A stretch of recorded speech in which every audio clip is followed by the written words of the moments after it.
Hello everyone, welcome back to this channel. आज हम लोग पढ़ेंगे chapter 6 of social science, new questions and ideas, नए सवाल और विचार। Anga's school trip. This was the first time Anga was going on a school trip. ये पहली बार था कि अंगा अपने स्कूल ट्रिप पर जा रही थी।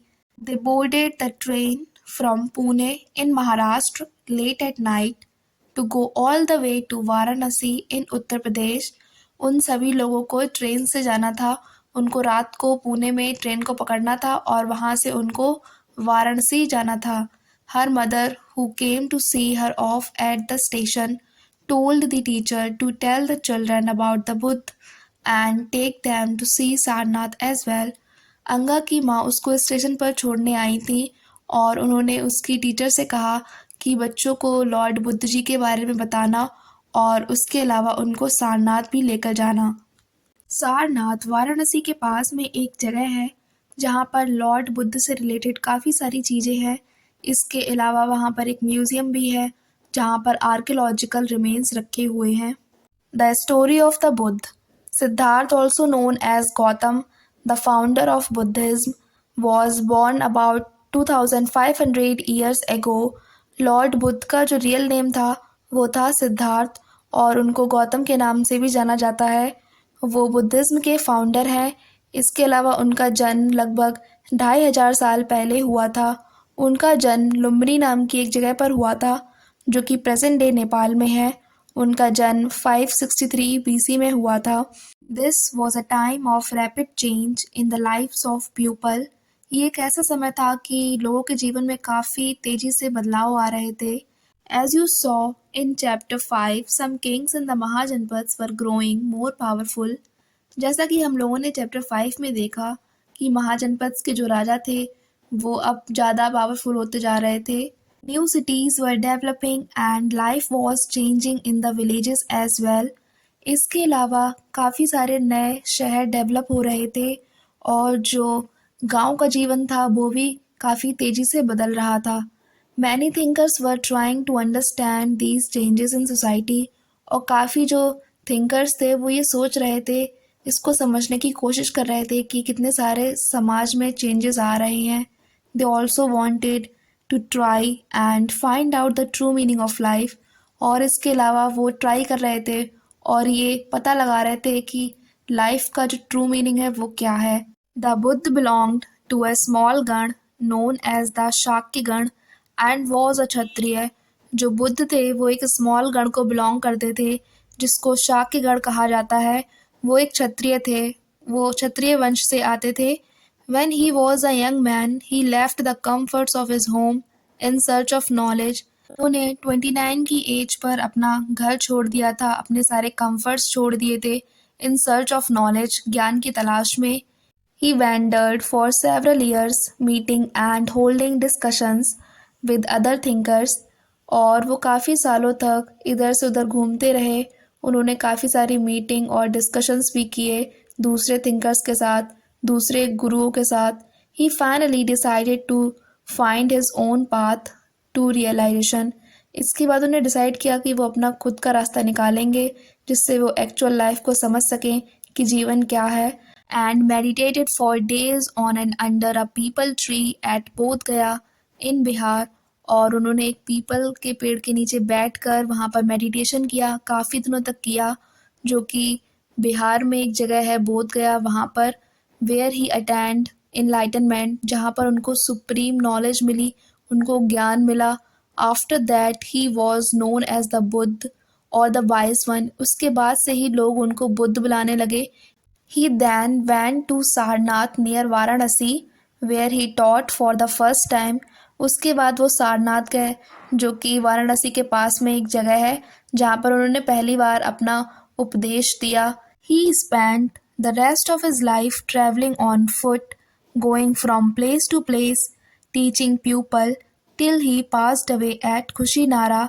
इसके बाद उनका जो बचा हुआ जीवन था उन्होंने पैदल चलकर ट्रैवल किया, एक जगह से दूसरी जगह पर गए और उन्होंने लोगों को टीच किया। Till he passed away at Kushinara.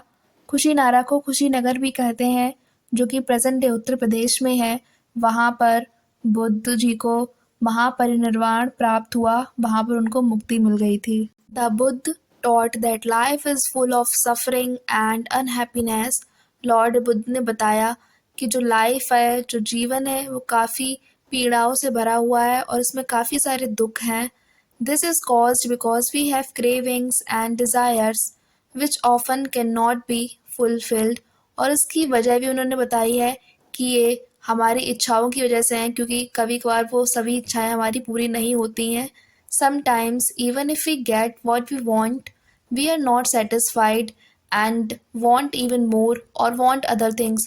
और कभी कभार जो हम चाहते हैं वो चीज़ हमें मिल जाती है, इसके बाद भी हम लोग उससे सेटिस्फाई नहीं होते हैं और हम और किसी और चीज़ को चाहने की चाह रखते हैं। The Buddha described this as thirst और तन्हा, इसको डिस्क्राइब करते हैं तन्हा। He taught that this constant craving could be removed by following moderation in everything. और उन्होंने बताया कि हम कॉन्स्टेंट क्रेविंग को रिमूव कर सकते हैं कुछ मॉडरेशन लाके, इन एवरीथिंग, हर चीज़ में कुछ कंट्रोल करके। He also taught people to be kind and to respect the lives of others, including animals. इसके अलावा इन्होंने लोगों से ये भी कहा कि वो दयालु रहें and to respect the lifes of others, और दूसरों की ज़िंदगियों को रिस्पेक्ट दें, जिसमें कि एनिमल्स भी शामिल हैं। He believed that the results of our actions called karma, whether good or bad, affect us both in this life and the next. उनका ये मानना था कि जो भी हम काम करते हैं, चाहे अच्छा करें चाहे बुरा करें, वो हमारे जीवन में काफ़ी ज़्यादा प्रभाव डालता है और उसके बाद जो होगा उसमें भी वो काफ़ी ज़्यादा प्रभाव डालता है। Buddha taught in the language of the ordinary pupil Prakrit so that everybody could understand his message. जो लॉर्ड बुद्ध थे वो जो अपने उपदेश दिया करते थे, जो आम लोग वहाँ पर बोला करते थे प्राकृत, उसी लैंग्वेज में वो अपने उपदेश दिया करते थे, जिससे कि वहाँ के सभी लोग इस उनके मैसेज को समझ सकें। What was the language used to compose the Vedas? कौन सी भाषा का यूज़ किया गया था वेदास को कंपोज करने के लिए? वो थी Sanskrit language. He also encourage people to think for themselves rather than to simply accept what he said. इसके अलावा वो लोगों को इनकरेज किया करते थे कि लोग पहले अपने बारे में खुद से विचार करें, अपने बारे में सोचें और इतनी जल्दी उनकी बातों को ना मान लें। Let us see how he did this.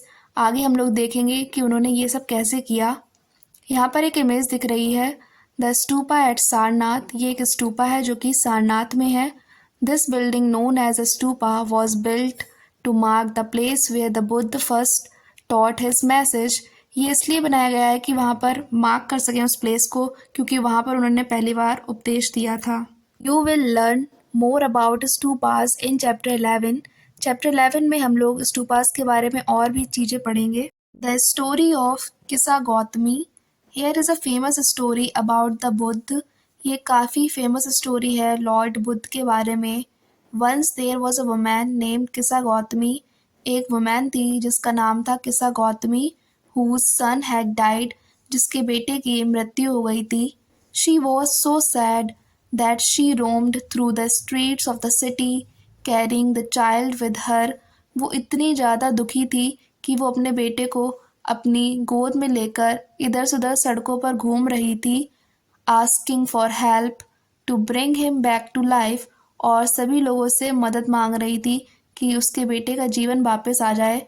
A kind man took her to the Buddha, और एक दयालु इंसान उसको लॉर्ड बुद्ध के पास ले गया। The Buddha said, bring me a handful of mustard seeds and I will bring your child back to life. Lord Buddha उससे कहते हैं कि तुम मुझे एक मुट्ठी सरसों के बीज लेकर आओ और मैं तुम्हारे बेटे को फिर से जीवित कर दूंगा। किसा Gautami was overjoyed and started off at once, but the Buddha gently stopped her and added, the seeds must come from the house of a family where nobody has died. तो किसा गौतमी इतनी ज़्यादा खुश हो जाती है और वो एकदम से वहाँ से जाने लगती है, लेकिन तभी लॉर्ड बुद्ध से कहते हैं कि रुको, उसके अलावा तुमको ये सीड वहाँ से लेकर आनी है, उस घर से लेकर आनी है जिस घर में कभी भी कोई नहीं मरा हो। किसा Gautami went from door to door, but wherever she went, she found out that someone or the other, father, mother, sister, brother, husband, wife, child, uncle, aunt, grandfather, grandmother had died. तो किसा गौतमी एक घर से दूसरे घर पर जाती है और वहाँ पर पूछती है और उनसे मांगती है कि सीड्स देने के लिए, लेकिन वो ये देखती है कि सभी के घर में कोई ना कोई किसी न किसी की मृत्यु हो चुकी है, जैसे कि किसी के फादर की, किसी की मदर की, किसी के सिस्टर, किसी के ब्रदर, किसी के हस्बैंड, किसी के wife and child, uncle, aunt, grandfather, grandmother had died. मतलब हर किसी न किसी घर से किसी की मृत्यु हो चुकी है। What was a Buddha trying to teach the sorrowing mother. तो लॉर्ड बुद्ध उनको ये सिखाना चाह रहे थे कि जो मृत्यु है वो जीवन का सत्य है और हर किसी न किसी के जीवन में आती है। तो ऐसा कोई सा घर नहीं है जहाँ पर किसी की डेथ ना हुई हो। तो वो यही चीज़ बताना चाह रहे थे कि ये काफ़ी नेचुरल चीज़ है जो उनके बेटे के साथ हुई है और यही जीवन का सत्य है। 6 schools of Indian philosophy. Over centuries, India's intellectual exploration of truth has come to be represented by 6 systems of philosophy. काफ़ी सदियों से इंडिया जो बौद्धिक खोज की तरफ अपना प्रयास कर रहा था, सच ढूंढने की कोशिश कर रहा था, उसको रिप्रेजेंट करते हैं 6 systems of philosophy से।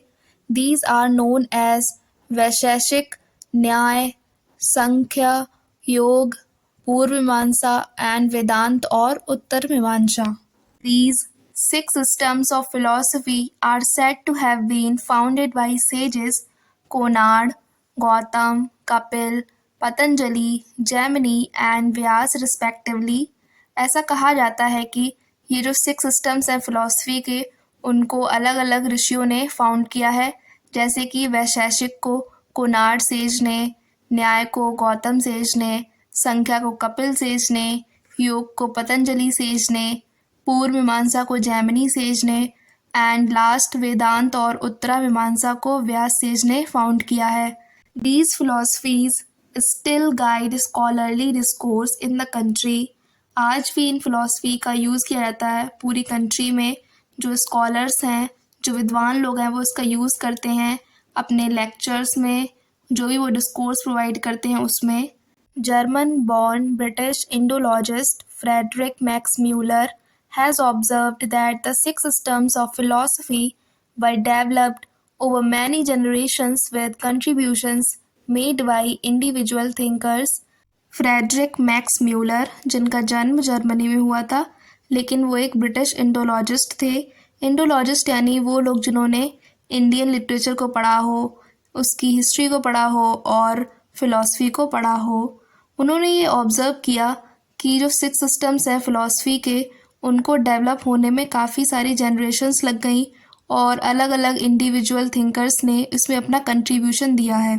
However, today we find an underlying harmony in their understanding of truth, although they seem distinct from each other। हालांकि आज जो उनकी सच्चाई की समझ है उसमें काफ़ी ज़्यादा हारमनी देखने को मिलती है, सद्भाव देखने को मिलते हैं। although they seem distinct from each other, और ऐसा लगता है कि वो एक दूसरे से काफ़ी अलग थे। उपनिषद्स, यहाँ पर कुछ लाइन्स मिसिंग हैं।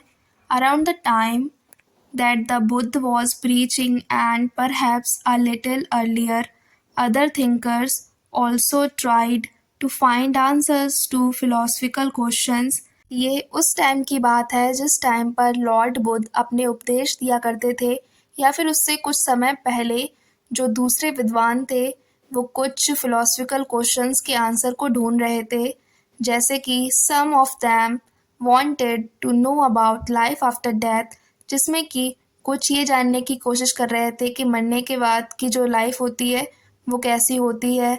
Others wanted to know why sacrifices should be performed, और जो दूसरे थे वो ये सोच रहे थे कि जो सेक्रीफाइसेस हैं, यज्ञ हवन है, इसको क्यों परफॉर्म किया जाता है। Many of these thinkers felt that there was something permanent in the universe that would last even after death। काफ़ी सारे थिंकर्स थे, उनको ऐसा महसूस हुआ कि यूनिवर्स में कुछ तो परमानेंट है जो कि मरने के बाद भी रहता होगा। They described this as the atma और the individual soul and the Brahmand और द यूनिवर्सल सोल। यहाँ पर उनको दो चीज़ें मिली, एक तो आत्मा या फिर किसी भी व्यक्ति की आत्मा और दूसरा ब्रह्मांड जो कि परमानेंट है। They believed that ultimately both the आत्मा एंड द ब्रह्मांड वर वन, और उन्होंने इसमें विश्वास किया कि दोनों चीज़ें एक ही हैं, ब्रह्मांड और आत्मा। Many of their ideas were recorded in the Upanishads. उनके काफ़ी सारे जो विचार थे वो उपनिषद्स में रिकॉर्डेड हैं। These were part of the litre वैदिक टेक्स्ट, और ये सभी लिटर वैदिक टेक्स्ट के पार्ट हैं। Upanishad literally means approaching and sitting near, and the text contain conversations between teachers and students. उपनिषद का literally means approaching and sitting near, किसी चीज़ को अप्रोच करना, पास में बैठकर। काफ़ी सारे जो ये उपनिषद के टेक्स्ट हैं उनमें कन्वर्जेशंस हैं टीचर और स्टूडेंट्स की। ऑफन आइडियाज़ वर प्रेजेंटेड थ्रू सिंपल डायलॉग्स, और काफ़ी सारे जो आइडियाज़ थे उनको भी सिंपल डायलॉग्स के थ्रू प्रेजेंट किया गया है। ऊपर जो बॉक्स है उसमें एक कन्वर्सेशन दी हुई है जिसमें एक भिखारी और दो ऋषियों के बीच में डायलॉग है। Here is a dialogue based on a story from one of the most famous Upanishads, the चांडोग्य उपनिषद। ये चांडोग्य उपनिषद उसका एक फेमस डायलॉग बेस्ड स्टोरी है। Shaunak and Abhipratarin were two sages who worshipped the universal soul. Shaunak and Abhipratarin दो ऋषि थे जो कि पूरे ब्रह्मांड को पूजा करते थे। Once as they sat down to eat, a beggar came and asked for some food. एक बार की बात है जब वो खाना खाने के लिए बैठे हुए थे तभी वहाँ पर एक भिखारी आता है और उनसे कुछ खाने के लिए मांगता है। We cannot spare anything for you, Shaunak said. उनमें से जो शौनक ऋषि थे उन्होंने उस भिखारी से कहा कि हमारे पास कुछ भी अतिरिक्त नहीं है तुम्हें देने के लिए। Learned sirs, whom do you worship? The beggar asked. फिर उस भिखारी ने उन दोनों ऋषियों से पूछा कि आप दोनों किसकी पूजा करते हो। The universal soul, Abhipratarin replied. जो अभिप्रतारिन सेज थे उन्होंने ये कहा कि हम लोग पूरे ब्रह्मांड की पूजा करते हैं। It means that you know that the universal soul fills the entire world. फिर उस भिखारी ने ये कहा कि इसका मतलब ये है इस ब्रह्मांड में सभी कुछ आता है। Yes yes we know that the sages knowed it. फिर दोनों ऋषि अपना सिर हिलाते हैं और कहते हैं हाँ हाँ तुम सही कह रहे हो, हमें पता है। If the universal soul fills the whole world, it fills me too. Who am I but a part of the world, the beggar asked. फिर वो भिखारी उनसे कहता है कि इस पूरे ब्रह्मांड में पूरी दुनिया आती है, इसका मतलब इसके अंदर मैं भी आता हूँ। मैं जो भी हूँ लेकिन इस दुनिया का एक हिस्सा हूँ। You speak the truth O young Brahmin. फिर वो कहते हैं दोनों कि तुम बिल्कुल सच कह रहे हो, एक जवान ब्राह्मण। Then O sages why not giving me food, you are actually denying food to the universal soul. तो भिखारी कहता है कि आप दोनों मुझे खाना क्यों नहीं दे रहे हैं, इसका मतलब ये है कि आप पूरे ब्रह्मांड को खाना देने से मना कर रहे हैं। The sages realised the truth of what the beggar said and shared their food with him. तो वो दोनों ऋषि इस बात को रियलाइज़ करते हैं कि वो सच बोल रहा है, इसीलिए वो दोनों उसके साथ खाना शेयर कर लेते हैं। How did the beggar convince the sages to share their food with him. उस भिखारी ने उन दोनों ऋषियों को कैसे कन्विंस कर लिया था फूड को शेयर करने के लिए। तो वो काफ़ी समझदार भिखारी था। उसने उन दोनों ऋषियों को ये बताया कि जितने भी लोग हैं इस दुनिया का हिस्सा हैं वो सभी इस ब्रह्मांड में आते हैं। Most Upanishadic thinkers were man, specially Brahmins and rajas. जो ज़्यादातर उपनिषदिक थिंकर्स थे वो मैन थे, जिसमें कि ब्राह्मण्स और राजास ज़्यादा थे। Occasionally there is mention of women thinkers such as Gargi, Apala, Ghosha and Maitreyi, who were famous for their learning and participated in debates। और कभी कभी वुमेन थिंकर्स को भी मेंशन किया गया है, जैसे कि गार्गी, अपाला, घोषा एंड मैत्रेयी, जो काफ़ी ज़्यादा फेमस थे उनकी लर्निंग के लिए और जो डिबेट्स में पार्टिसिपेट किया करते थे उस समय पर। Poor people rarely took part in these discussions, और जो गरीब लोग हुआ करते थे वो काफ़ी कम ही इन डिस्कशंस में पार्ट लिया करते थे, काफ़ी रेयरली डिस्कशंस में पार्ट लिया करते थे। One famous exception was Satyakam Jabal, who was named after his mother the slave women Jabali.